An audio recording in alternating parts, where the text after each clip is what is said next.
কি গো মুখটা গোমরা করে রেখেছো কেন? তোর এই চাউমিনটা খাই, তুমি এই চাউমিন নিয়ে এসছো। আরে এই চাউমিনই তো মানুষে না, খায়। আমরা খাই না এইসব চাউমিন। আরে মোটা মোটা চাউমিন দেখো একবার কাটবে, এই চাউমিন কি চাউমিন নিয়েছে, কি চাউমিন এই চাউমিন, এ তো মোটা মোটা এই কি চাউমিন, এগুলো কি চাউমিন এগুলো?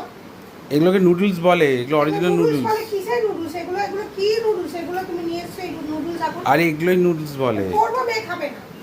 noodles আচ্ছা বলে। আচ্ছা করে দেখো তারপর দেখছি। ওই যে খাবে নুডলস খায় না। খাইনি, যারা খায় খায়, আমরা খাই না। কি কি নুডলস নিয়ে এসছো? দেখো তুমি এটা কি নুডলস এনেছো তুমি? ওই তো রাইস নুডলস তো। রাইস নুডলসকে আগে খাইনি। এই বড় বড় এগুলো কি? এগুলো নুডলস, এগুলো নুডলস। এগুলো চীনারা খায় এইভাবে। চীনারা খায়, আমরা চীনা না, আমরা বাঙালি। আমরা বাঙালি, আমরা খাই না। চীনারা খায়, চীনা ওটা একটু চাইনায় চলে যায়, চীনারা খায়। আমরা বাঙালি, আমরা এসব খাই না। আরে সাপ ব্যাং তো খাওয়াচ্ছি না, নুডলসই তো খাবে। তুমি মাথা গরম করো না কিন্তু, তুমি ফোনটা রাখো, মাথা গরম করো না, ভালো লাগছে না। সাপ খাবে? যাও যাও, চীনে চলে যাও সাপ খাওয়ার জন্য। যাও চীনে চলে যাও। কি চাউমিন নিয়ে এসছে এখন, কি কিরকম, আর ওকে প্যাকটাগুলো বাসন সব মেরেছে, এখন সব গোছাতে হবে।